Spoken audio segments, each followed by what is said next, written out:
Sorpresa que, por lo demás, ha sido completa para todo el mundo, empezando por el ministro de Asuntos Exteriores, a quien, por lo que me dicen, no le ha gustado mucho. Al parecer, habría respondido secamente a una persona con la que hablaba y en voz lo bastante alta para ser oída por personas que estaban cerca. No he sido consultado ni avisado, dando a entender con claridad que declinaba cualquier responsabilidad en el acontecimiento. Hay que confesar que ha provocado un buen alboroto, y no me atrevería a afirmar, añadió con maliciosa sonrisa, que ciertos colegas míos, para quienes la ley suprema parece ser la del mínimo esfuerzo, no se hayan visto turbados en su quietud. En cuanto a Bagobert, ya sabe usted que había sido muy atacado por su política de acercamiento con Francia, y ha debido de sufrir mucho, sobre todo porque es una persona sensible, un alma exquisita. Puedo atestiguarlo personalmente porque, a pesar de ser más joven que yo, bastante más, le he tratado mucho, somos amigos, somos antiguos amigos y lo conozco bien. Además, ¿quién no lo conocería? Tiene un alma de cristal, y ese es el único defecto que puede reprochársele. Un diplomático no debe tener un corazón tan transparente como el suyo, lo cual no impide que se hable de destinarlo a Roma, que sería un buen ascenso, pero también un hueso difícil. En confianza, creo que a Bagobert, por poco ambicioso que sea, le gustaría mucho, y no pide desde luego que aparten de él ese cáliz. Tal vez haga allí maravillas, es el candidato de la consulta, y por lo que a mí respecta le veo muy bien, a él que es tan artista, en el marco del Palacio Farnesio y la Galería de los Carracci. Parece que por lo menos nadie debería odiarle, pero en torno al rey Teodosio hay toda una camarilla, más o menos enfeudada en la Wilhelmstrasse, que sigue con docilidad sus inspiraciones, y que ha tratado de segarle la hierba por todos los medios. Bagobert no solo ha tenido que hacer frente a las intrigas de pasillo, sino a las injurias de folicularios a sueldo que luego, cobardes como lo es todo periodista vendido, han sido los primeros en pedir el amán, pero que entre tanto no han vacilado en difundir contra nuestro representante las ineptas acusaciones de gente sin escrúpulos. Durante más de un mes, los enemigos de Bagobert han bailado a su alrededor la danza de las cabelleras, dijo Monsieur de Norpois, subrayando con fuerza esta última palabra. Pero hombre prevenido vale por dos. Ha rechazado esas injurias a puntapiés, añadió en tono más enérgico todavía y con una mirada tan fiera como que por un instante dejamos de comer. Como dice un hermoso proverbio árabe, los perros ladran, la caravana pasa. Después de haber soltado esta cita, Monsieur de Norpois se detuvo para mirarnos y juzgar el efecto que había causado en nosotros. Fue mayúsculo. Ya conocíamos el proverbio. Aquel año había sustituido en boca de los hombres importante a este otro, quien siembra vientos recoge tempestades, que tenía necesidad de descanso por no ser infatigable y vivo como trabajar para el rey de Prusia, porque la cultura de esas eminentes personalidades era una cultura alterna y generalmente trienal. Claro está que las citas de este tipo, y con las que Monsieur de Norpois esmaltaba magistralmente sus artículos en la Revue, no eran indispensables para que estos pareciesen sólidos y bien informados. Aun privados de los natos de esas citas que esas citas le aportaban, bastaba que Monsieur de Norpois escribiese en el momento preciso, cosa que no dejaba de hacer. El gabinete de St. James no ha sido el último en olfatear el peligro, o bien fue grande la emoción en el Pont aux Chanters, donde se seguía con ojos preocupados la política egoísta, aunque hábil, de la monarquía bicéfala, o un grito de alarma salido de Montecitorio, o incluso ese eterno doble juego que es típico del estilo de Valplas. En estas expresiones el lector profano reconocía inmediatamente y saludaba al diplomático de carrera, pero lo que había hecho decir que era, más que eso, que poseía una cultura superior, había sido la utilización razonada de citas cuyo mejor modelo seguía siendo «hágame usted buena política y yo le haré buenas finanzas», como solía decir el barón Luis. Aún no se había importado de Oriente aquello de entre dos adversarios la victoria es del que sabe sufrir un cuarto de oro más que el otro, como dicen los japoneses. Esta reputación de hombre muy culto, unida a un verdadero talento para la intriga, oculto bajo la máscara de la indiferencia, había abierto a Monsieur de Norpois las puertas de la Academia de las Ciencias Morales. Y hasta hubo personas que pensaron que no estaría fuera de lugar en la Academia Francesa el día en que, dando a entender que estrechando la alianza con Rusia, podríamos llegar a un acuerdo con Inglaterra, no dudó en escribir: sépanlo bien en el Quid d'Orsay. Inclúyase desde ahora en todos los manuales de geografía incompletos en este punto. Rechácese sin piedad a todo candidato a bachiller que no sepa decirlo. Si todos los caminos llevan a Roma, en cambio la ruta que va de París a Londres pasa necesariamente por Petersburg. En resumen, prosiguió Monsieur de Norpois, dirigiéndose a mi padre, Bagobert ha logrado un gran éxito, superior incluso a sus expectativas. Esperaba, de hecho, un brindis correcto, que después de los nubarrones de los últimos años ya suponía mucho, pero nada más. Varias personas que figuraban entre los asistentes me han asegurado que leyendo ese brindis es imposible darse cuenta del efecto que hizo, porque el rey, maestro en el arte de decir, lo pronunció y articuló de maravilla, subrayando al paso todas las intenciones, todas las sutilezas. A este propósito me han contado un detalle bastante sabroso que pone de relieve una vez más esa gracia juvenil del rey Teodosio que tantos corazones le gana. Me han asegurado que precisamente al llegar a esa palabra de afinidades, que en última instancia era la gran novedad del discurso, y que ya verá usted cómo alimenta durante mucho tiempo los comentarios de las cancillerías, Su Majestad, previendo la alegría de nuestro embajador, que iba a encontrar en ella la justa coronación de sus esfuerzos, de su sueño, podríamos decir, y por último, de su bastón de mariscal, se volvió a medias hacia Bagobert y clavando en él esa mirada tan fascinante de los Oettingen, subrayó esta palabra tan bien escogida de afinidades, esa palabra que constituía un verdadero hallazgo en un tono que hacía saber a todos los que lo había empleado a conciencia y con pleno conocimiento de causa. Parece que a Bagobert le costó dominar su emoción, y en cierta medida confieso que le comprendo. Una persona digna de todo crédito me ha llegado a confiar incluso que el rey se habría acercado a Bagobert después de la cena, cuando Su Majestad hizo tertulia, y le habría susurrado: ¿Está usted satisfecho de su alumno, querido marqués?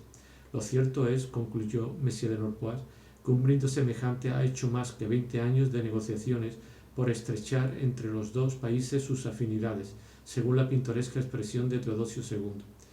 Es solo una palabra, si usted quiere, pero ya ve el éxito que ha tenido, cómo la repite toda la prensa europea, el interés que despierta y cómo ha sonado a nueva. Es además muy peculiar del estilo del soberano. No llegaré a decirle que encuentra todos los días diamantes tan puros como ese, pero es muy raro que en sus discursos preparados e incluso en la espontaneidad de la conversación no deje su impronta. Iba a decir, no ponga su firma, con alguna palabra incisiva. Y en este punto soy menos sospechoso de parcialidad porque odio cualquier tipo de innovación en este campo. 19 de 20 veces resultan peligrosas. Sí, ya me figuraba que el reciente telegrama del emperador de Alemania no ha debido de ser de su gusto, dijo mi padre. El señor de Norpois alzó los ojos al cielo como diciendo: ese.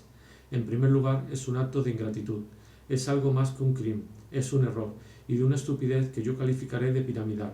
Además, si nadie lo ataja, el hombre que ha expulsado a Bismarck es muy capaz de repudiar poco a poco toda la política bismarckiana, y entonces es un salto en el vacío. Y mi marido me ha dicho, señor, que tal vez se lo lleve usted uno de estos veranos a España. Me encantaría por él. Cierto, es un proyecto muy atractivo que me alegra. Me gustaría mucho hacer ese viaje con usted, amigo mío. ¿Y usted, señora, ha pensado qué va a hacer en vacaciones? No sé, quizá vaya a Baalbek con mi hijo. Baalbek, es agradable. Pasé por allí hace unos años. Están empezando a construir unas villas muy coquetas. Creo que le gustará el sitio. Pero, ¿puede preguntarle por qué razón le ha hecho elegir Baalbek? Mi hijo tiene el vivo deseo de ver ciertas iglesias de la región, sobre todo la de Baalbek. Me daba un poco de miedo, por su salud, las fatigas del viaje y más todavía de la estancia. Pero he sabido que acaban de construir un hotel excelente, que le permitirá vivir con todas las comodidades que requiere su estado. Tendré que dar esa información a cierta persona que no es mujer para echarla en saco roto. ¿No le parece admirable la iglesia de Baalbek, señor?, pregunté, sobreponiéndome a la tristeza de haberme enterado de que uno de los atractivos de Baalbek residía en sus coquetas villas. No está mal, pero en fin, no resiste la comparación con esas auténticas joyas cinceladas que son las catedrales de Reims, de Chartres y, para mi gusto, la perla de toda, Saint-Chapelle de París. Pero ¿No es parte románica la iglesia de Baalbek? En efecto, es de estilo románico, que por sí mismo es extremadamente frío y no deja presagiar la elegancia, la fantasía de los arquitectos góticos que trabajan la piedra como el encaje. La iglesia de Baalbek merece una visita si uno está en la región. Es bastante curiosa. Si un día de lluvia no sabe qué hacer, puede entrar en ella y verá la tumba de Tourville.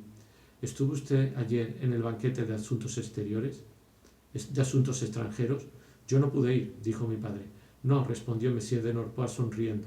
Confieso que renuncié a él por una velada muy distinta. Cené en casa de una mujer de la que tal vez haya oído hablar, la hermosa Madame Swann. Mi madre reprimió un escalofrío porque de sensibilidad más pronta que mi padre,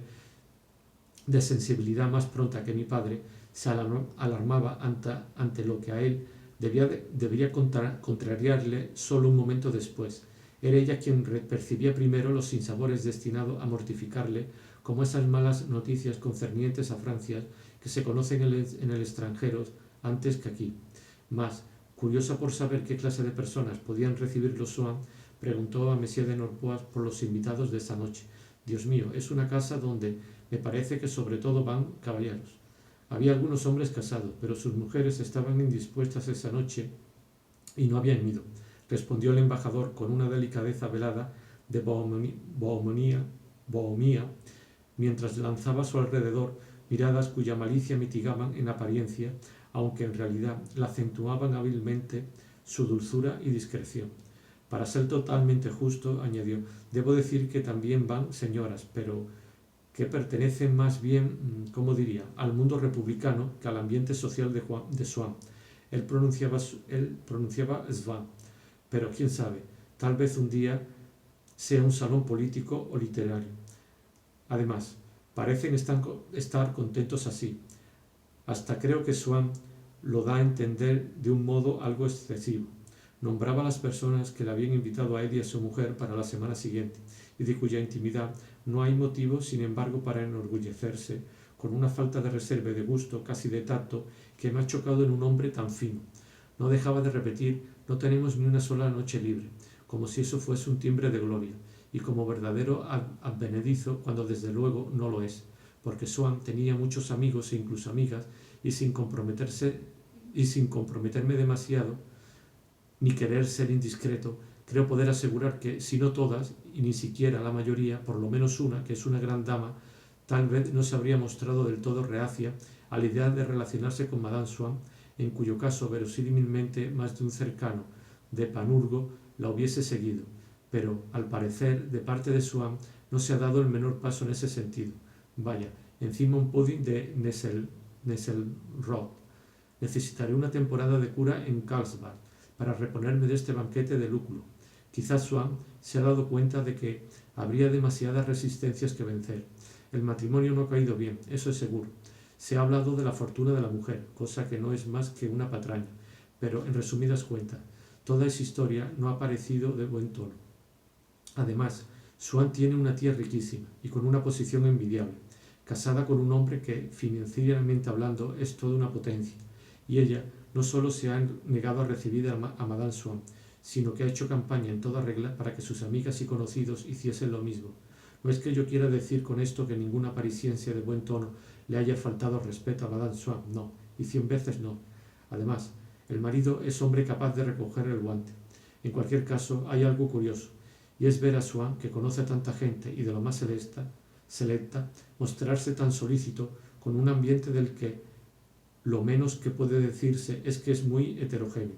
Confieso que a mí, que lo conocí en otros tiempos, me sorprendía y al mismo tiempo me divertía ver a un hombre tan bien educado, tan de moda en los círculos más selectos, dar efusivamente las gracias al director del gabinete del ministro de Correo por haber acudido a su casa y preguntarle si Madame Swann podía permitirse visitar a su esposa. Pese a todo, debe de sentirse fuera de lugar. Evidentemente, el ambiente no es el mismo. Pero no creo, sin embargo, que Swann sea desgraciado. Cierto que en los años que precedieron al matrimonio hubo maniobras de chantaje bastante feas por parte de la mujer. Impedía a Swann ver a su hija cada vez que él le negaba algo. El pobre Swann, tan ingenuo a pesar de su refinamiento, siempre creía que el alejamiento de su hija era una coincidencia y no quería ver la realidad. Además, ella le hacía escenas continuamente, tanto que todo el mundo pensaba que el día en que lograse sus fines y lo obligase a casarse con ella, ya nada la retendría y que su vida sería un infierno. Pero ha ocurrido todo lo contrario. Se burlan muchos de la forma en que Swann habla de su mujer e incluso se hacen bromas pesadas. Nadie pretendía, desde luego, que, más o menos conscientes de ser, ya conocen ustedes la palabra que emplea Molière, fuese a proclamarlo urbi et orbi, lo cual no quita que parezca exagerado cuando afirma que su mujer es una esposa excelente, y sin embargo no es tan falso como se cree. A su modo, no es él el que todos los maridos preferirían, pero en fin, y en confianza, me parece difícil que Swann, que la conocía hacía mucho y está lejos de ser un perfecto imbécil, no supiera a qué atenerse. No puede negarse que ella parece tenerle cariño. No digo que no sea veridosa, tampoco el mismo Swann deja por otra parte de serlo, según dicen las buenas lenguas que, como pueden ustedes figurarse, no paran. Pero le está agradecida por lo que ha hecho por ella, y, al contrario de lo que todo el mundo temía, parece haberse vuelto de una dulzura angelical. Tal vez no fuera ese cambio tan extraordinario como parecía a Monsieur Norpois. Odette nunca creyó que Swann terminaría casándose con ella. Cada vez que tendenciosamente le anunciaba que un hombre de buen tono acababa de casarse con su querida, le había visto guardar un silencio glacial, y a lo sumo, si lo interpelaba de forma directa preguntándole «¿No te parece que está muy bien, que es muy hermoso lo que él ha hecho por una mujer que le ha dedicado su juventud?» responder en tono seco «Pero si yo no digo que esté mal, cada cual obra a su aire».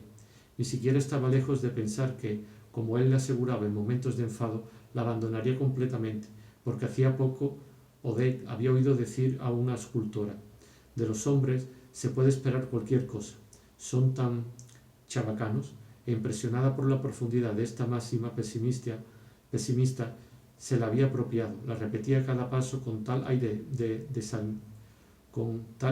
desalentado que parecía decir, en el fondo, no habría nada imposible en mi destino.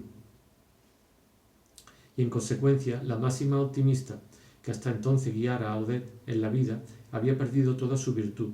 A los hombres que te quieren se les puede hacer cualquier cosa, son tan idiotas, y que se expresaba en su rostro con el mismo guiño con que hubiese podido acompañar palabras como «no tenga miedo, no romperá nada».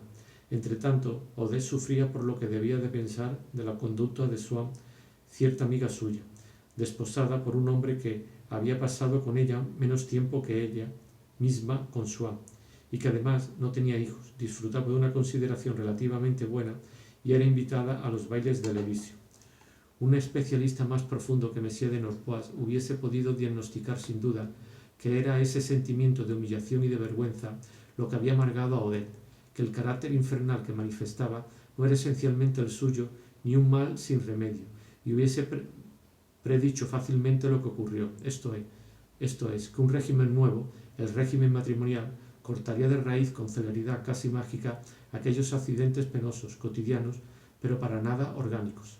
La boda extrañó a casi todo el mundo, y este mismo hecho también es de extrañar. Pocas personas comprenden, sin duda, el carácter puramente subjetivo de ese fenómeno que es el amor, y la especie de creación a que da lugar, de una persona suplementaria, distinta de la que lleva el mismo apellido en sociedad y cuyos elementos derivan en su mayor parte de nosotros mismos. Pero eso son tan pocas las personas a las que pueden parecer naturales las enormes proporciones que acaba adquiriendo para nosotros, por eso son tan pocas las personas a las que puedan parecer naturales las enormes proporciones que acaban adquiriendo para nosotros un ser que no es el mismo que ellas ven. Sin embargo, y por lo que a Odette se refiere, habrían podido darse cuenta de que, si bien era cierto que nunca había comprendido del todo la inteligencia de Swann, por lo menos sabía los títulos y cada detalle de sus trabajos, hasta el punto de que el nombre de Vermeer le resultaba tan familiar como el de su sastre. De Swann conocía a fondo esos rasgos del carácter que el resto del mundo ignora o ridiculiza, y cuya imagen amada y verdadera solo poseen una querida o una hermana. Y nos encariñamos tanto con ellos, hasta con los que más nos gustaría corregir, que si los viejos amores tienen algo de la dulzura y la fuerza de los afectos familiares, es porque una mujer acaba por convertirlos en un hábito indulgente y amistosamente burlón, parecido al hábito que nosotros mismos tenemos y tienen nuestros padres. Los vínculos que nos unen a una persona quedan santificados cuando se sitúa en el mismo punto de vista que nosotros para juzgar una de nuestras taras.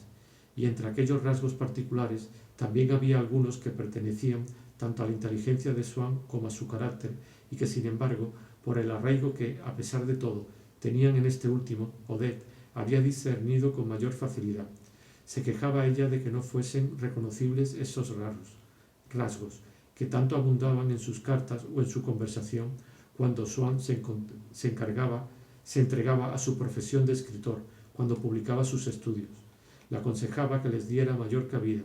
Lo habría deseado porque eran los que ella prefería en él, pero desde el momento en que los prefería por ser los más suyos, tal vez no andaba muy desencaminada deseando que volviesen a encontrarse en lo que escribía. ¿Acaso también pensaba que obras más vivas, procurándole por fin el éxito, le hubiesen permitido a ella hacer realidad lo que en casa de los Verdurin había aprendido a poner por encima de todo, un salón? Entre las personas que encontraba ridículo aquel tipo de matrimonio, personas que se preguntaban para sus adentros: ¿qué pensará Monsieur de Guermantes? ¿Qué dirá Breton cuando me case con Mademoiselle de Montmorency? Entre las personas que tenían ese tipo de ideal social, 20 años antes había figurado el mismo Swann, aquel Swann que tanto había luchado por ser admitido en el Jockey y que en esa época había contado con hacer una boda brillante que hubiese terminado convirtiéndole, al consolidar su situación, en uno de los hombres más distinguidos de París.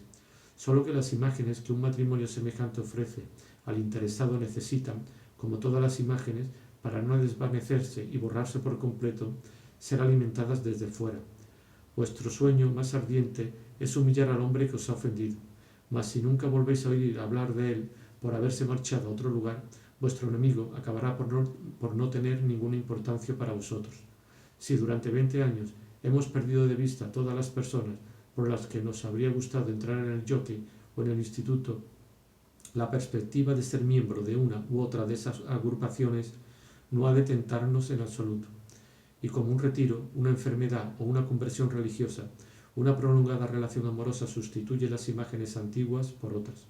Cuando Swann se casó con Odette, no tuvo que renunciar a las ambiciones mundanas, porque hacía tiempo que Odette le había apartado de esas ambiciones, en el sentido espiritual del término. Además, de no haber sido así, mayor habría sido su mérito, dado que implican el sacrificio de una situación más o menos halagüeña a una dulzura puramente íntima. Esos matrimonios infamantes son, por regla general, los más estimables de todo. No podemos, en efecto, considerar infamante una boda por dinero, pues no hay ejemplo de matrimonio en el que la mujer o el marido se hayan vendido y al que no se haya terminado aceptando, aunque solo sea por tradición y ante el testimonio de tantos ejemplos y para no aplicar dos varas de medir. Por otro lado, quizás Swann, como artista, si no como corrompido, hubiese sentido en todo caso cierta voluptuosidad emparejándose en uno de esos cruces de especie como los que practican los mendelistas, o como se cuenta en la mitología, con un ser de raza diferente, archiduquesa o cocotte, atrayendo una alianza regia o haciendo una mala boda. Solo había una persona en el mundo de la que se hubiese preocupado cada vez que había pensado en su matrimonio posible con Odette, y esa persona era, y no por el novismo, la duquesa de Guermantes. De esta, en cambio, Odette se preocupaba poco, porque solo pensaba en las personas situadas inmediatamente por encima de ella y no en un empíreo tan vago. Pero cuando, en sus ratos de ensoñación, Swann veía a Odette convertida en su mujer, se figuraba invariablemente el momento en que la habría de llevarla, a ella y sobre todo a su hija, a casa de la princesa de Slames, pronto convertida en duquesa de Guermantes por la muerte de su suegro. No deseaba presentarlas en ninguna otra casa, pero se enternecía cuando, hasta pronunciando las palabras mismas, inventaba todo lo que la duquesa de Guermantes le diría a él de Odette. Le diría de él a Odette, y Odette a Madame de Guermantes, la ternura que ésta demostraría a Gilbert, mimándola, haciéndole sentirse orgulloso de su hija. Reproduciría para sí mismo la escena de la presentación con la misma exactitud en los detalles imaginarios de esas gentes que calculan cómo invertirían de ganarlo un premio cuya cantidad ellos mismos fijan de forma arbitraria. En la medida en que una imagen que acompaña a una de nuestras decisiones la motiva, puede decirse que si Swann se casó con Odette fue para presentarla a ella y a Gilbert sin que hubiese nadie más delante e incluso sin que nadie lo supiese nunca, a la duquesa de Guermantes. Ya veremos cómo esa única ambición mundana que había anhelado para su mujer y su hija fue precisamente aquella cuya realización le fue prohibida, y con un veto tan categórico que Swann murió sin sospechar que la duquesa nunca podría conocerlas. También veremos que, en cambio, la duquesa de Guermantes trabó amistad con Odette y Gilbert después de la muerte de Swann, y acaso hubiese sido más sensato, por más importancia que él pudiese dar a tan poca cosa, no formarse en este aspecto una idea demasiado sombría del porvenir, y no excluir que la anhelada reunión bien podría suceder cuando él ya no estuviese allí para disfrutarla. El trabajo de casualidad que acaba produciendo casi todos los efectos posibles, y en consecuencia también aquellos en cuya posibilidad menos habíamos creído, ese trabajo es muchas veces lento, y más lento todavía por nuestro deseo que, tratando de acelerarlo, lo estorba, por nuestra misma existencia, y sólo alcanza cumplimiento cuando hemos dejado de desear y en ocasiones de vivir. ¿Acaso no lo sabía Swann por experiencia propia? ¿Acaso no había habido en su vida, como una prefiguración de lo que debía ocurrir después de su muerte, más felicidad póstuma que el matrimonio con aquella Odette a la que había amado apasionadamente, a pesar de no haberle gustado al principio, y con la que se había casado cuando ya no la quería, cuando el ser que dentro de Swann había deseado tanto y desesperado tanto de vivir toda su vida junto a Odette, cuando aquel ser ya estaba muerto? Me puse a hablar del conde de París a preguntar si no era amigo de Swann, porque temía que la conversación se alejase de éste. Sí, lo es, respondió Monsieur de Norpois, volviéndose hacia mí y clavando en mi modesta persona la mirada azul donde flotaban, como en su elemento vital, su gran capacidad de trabajo y su espíritu de asimilación. Dios mío, añadió dirigiéndose de nuevo a mi padre, no creo franquear los límites del respeto que profeso por el príncipe, aunque sí sin mantener con él relaciones personales que mi situación, por poco oficial que sea, volverían difíciles, contándoles una anécdota bastante curiosa. No hará 4 años siquiera, en una pequeña estación de tren de un país de la Europa central, el príncipe tuvo ocasión de ver a Madame Swann. Claro está que ninguno de sus allegados se permitió preguntar a Monseñor qué le había parecido. No hubiese sido decoroso, pero cuando al azar traía su nombre a la conversación, por ciertos indicios, si se quiere imperceptibles, pero que no engañan, el príncipe parecía dar a entender de buena gana que su impresión estaba en suma lejos de haber sido desfavorable. Pero no habría habido posibilidad de presentarla al conde de París, preguntó mi padre. Bueno, eso no se sabe. Con los príncipes nunca se sabe, respondió Monsieur de Norpois. Los más gloriosos, los que mejor saben hacer que les den cuanto se les debe, son también algunas veces los que menos se preocupan de los decretos de la opinión pública, por más justificados que estén, a poco que se trate de recompensar ciertas adhesiones. Pero lo cierto es que el conde de París siempre acogió con mucha benevolencia la devoción de Swann, joven de talentos si los hay, como todos sabemos. ¿Y cuál fue su impresión, señor embajador?, preguntó mi padre por cortesía y por curiosidad. Con una energía de viejo entendido que contrastaba con la moderación habitual de sus palabras. Realmente excelente, respondió Monsieur de Norpois, y sabiendo que confesar una sensación fuerte provocada por una mujer entra contra de que se haga con entusiasmo en cierta forma particularmente apreciada de la conversación brillante, dejó escapar una sonrisa que se prolongó un instante, humedeciendo los ojos azules del viejo diplomático y haciendo vibrar las aletas de su nariz veteadas de fibrillas rojas. Es absolutamente encantador. ¿Estaba en la cena un escritor llamado Bergotte, señor?, pregunté tímidamente, procurando mantener la conversación sobre el tema de los Swann.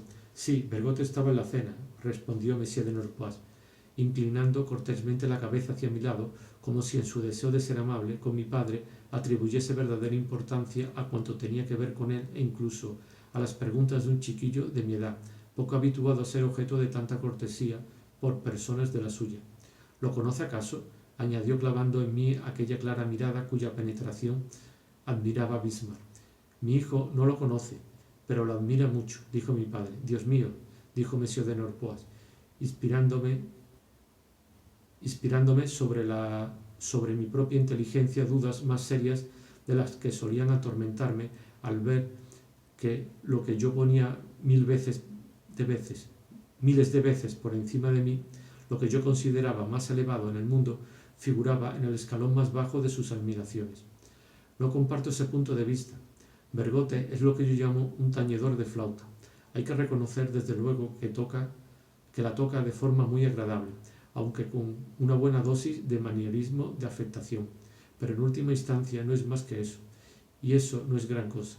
En sus obras faltas de músculo, nunca se encuentra lo que podríamos llamar el armazón, nada de acción, o muy poca, pero sobre todo falta de alcance.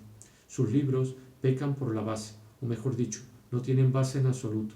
En una época como la nuestra, en que la creciente complejidad de la vida apenas deja tiempo para leer, en que el mapa de Europa ha sufrido profundas modificaciones y está en víspera de sufrir otras tal vez mayores todavía, en que tantos problemas amenazadores y nuevos surgen por todas partes, habrá de reconocerme que tenemos derecho a pedirle a un escritor ser algo más que un ingenio sutil capaz de hacernos olvidar con disquisiciones odiosas y bizantinas sobre méritos puramente formales, que de un momento a otro podemos ser invadidos por una doble oleada de bárbaros, los de fuera y los de dentro.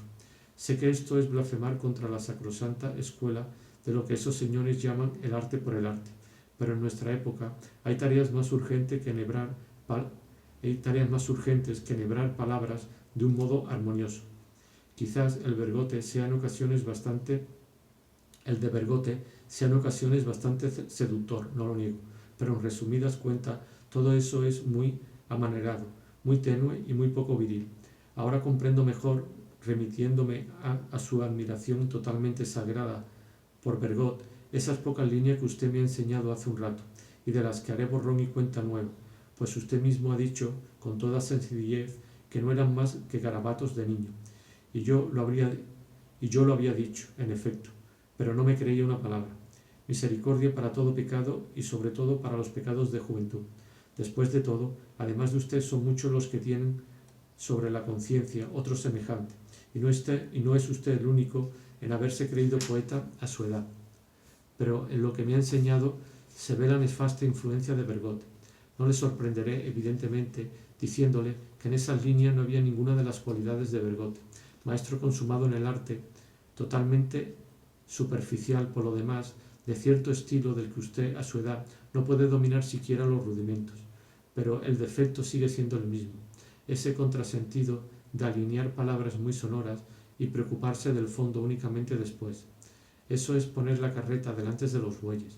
Hasta en los libros de Bergotte, todas esas chinerías formales, todas esas sutilezas de mandarín delincuescente me parecen muy vanas. En cuanto un escritor lanza con gracia unos cuantos fuegos de artificio, inmediatamente gritan que es una obra maestra. Las obras maestras no son tan frecuentes. Bergotte no tiene en su activo, en su maleta, si puedo expresarme así, una novela de cierto vuelo, uno de esos libros que se colocan en el mejor rincón de la biblioteca. No veo ni uno solo en el conjunto de su obra. Esto no quita para que, en su caso, la obra sea infinitamente superior al autor. Este es uno de esos casos que confirma la opinión de aquel hombre ingenioso que pretendía que sólo deberíamos conocer a los escritores por sus libros. Imposible encontrar un individuo que corresponda menos a sus obras, más presuntuoso, más pomposo y de trato menos agradable, vulgar a ratos, habla a los demás como un libro, y ni siquiera como un libro suyo, sino como un libro aburrido, cosa que por lo menos no son los suyos. Así es Bergotte. Es una inteligencia de lo más confusa, alambicada, eso que nuestros padres llaman un tisor de Febes. y que vuelve más desagradables todavía por su forma de enunciar las cosas que dice. No sé si es Lomeni o Saint-Beuve quien cuenta que Vigny desagradaba por el mismo defecto, pero Bergot nunca ha escrito Cinq Marques ni Le Château Rouge, donde hay ciertas páginas que son verdaderos trozos de antología. Aterrado por lo que Monsieur de Norpois acababa de decirme del fragmento que le había mostrado, pensando además en las dificultades con que tropezaba cuando quería escribir un ensayo o dedicarme únicamente a cavilaciones serias, volví a sentir una vez más mi nulidad intelectual y que no había nacido para la literatura. Sin duda, en el pasado encombré determinadas impresiones bastante modestas o una lectura de Bergot me habían sumido en un estado de ensoñación que a mí me había parecido de un gran valor, pero ese estado era lo que reflejaba mi poema en prosa. Ninguna duda de que Monsieur de Norpois hubiese captado y distinguido en él de inmediato lo que a mí me parecía bello solo por efecto de un espejismo totalmente falso, puesto que al embajador no le había engañado. Al contrario, acababa de mostrarme el puesto tan ínfimo que era el mío, cuando desde fuera me juzgaba objetivamente el mejor dispuesto y más inteligente de los entendidos. Me sentía consternado, empequeñecido, y mi mente, como un fluido que no tiene más dimensiones que la del recipiente que le proporciona, de igual modo que antes se había dilatado hasta llenar las capacidades inmensas del genio, contraída ahora, cabía entero en la estrecha mediocridad en que de pronto Monsieur de Norpois la había encerrado y restringido. Nuestros encuentros, de Bergotes y mío, añadió volviéndose hacia mi padre, no dejaban de ser bastante espinosos, lo cual, al fin y al cabo, también es una forma de ser punzante. Hace unos años de esto, Bergot hizo un viaje a Viena cuando yo estaba allí de embajador. Me lo presentó la princesa de Metternich. Fue a inscribirse en la embajada y deseaba que lo invitasen, pero como representante en el extranjero de Francia, a la que en última instancia honra con sus escritos en cierta medida, digamos para ser exacto, en escasa medida, yo habría pasado por alto la triste opinión que tengo de su vida privada. Pero no viajaba solo, y es más, pretendía no ser invitado sin su acompañante. Creo no ser más pudibundo que cualquier otro, y como soltero quizá podía abrir algo más las puertas de la embajada que si estuviese casado y fuese padre de familia. Sin embargo, confieso que hay un grado de ignominia que no podía aceptar, y que vuelve más repugnante todavía el tono más que moral, digámoslo llanamente moralizador, que Bergot adopta en sus libros, donde solo encontramos análisis interminables y, dicho sea en confianza, bastante blandos, de escrúpulos dolorosos, remordimientos malsanos y por unos simples pecadillos, auténticos sermones, ya sabemos que salen baratos, mientras en su vida privada demuestra tanta inconsciencia y cinismo. En resumen, eludí responderle y la princesa volvió a la carga, pero sin mejores resultados, de suerte que no creo que ese personaje me tenga en olor de santidad, y no sé hasta qué punto habrá apreciado la amabilidad de Swann de invitarle a la vez que a mí, a menos que haya sido él mismo quien lo haya pedido. No se puede saber, porque en el fondo es un enfermo, e incluso esa es su única excusa. Y estaba en esa comida la hija de Madame Swann, pregunté al señor de Norpois, aprovechando para hacer esta pregunta a un momento en el que, como pasábamos al salón, podía disimular la emoción más fácilmente de lo que lo habría hecho en la mesa, inmóvil y a plena luz. Monsieur de Norpois pareció tratar un instante en acordarse. Sí, una jovencita de 14 o 15 años, en efecto. Recuerdo que me la presentaron antes de la comida como hija de nuestro anfitrión. Debo decirle que la vi poco. Fue a acostarse temprano, o se iba a casa de una de sus amigas, no recuerdo bien. Pero veo que está usted muy al tanto de la familia Swann. Juego con Mademoiselle Swann en los Campos Elíseos. Es deliciosa. Ah, ya, veo. De hecho, a mí me pareció encantadora. Le confieso sin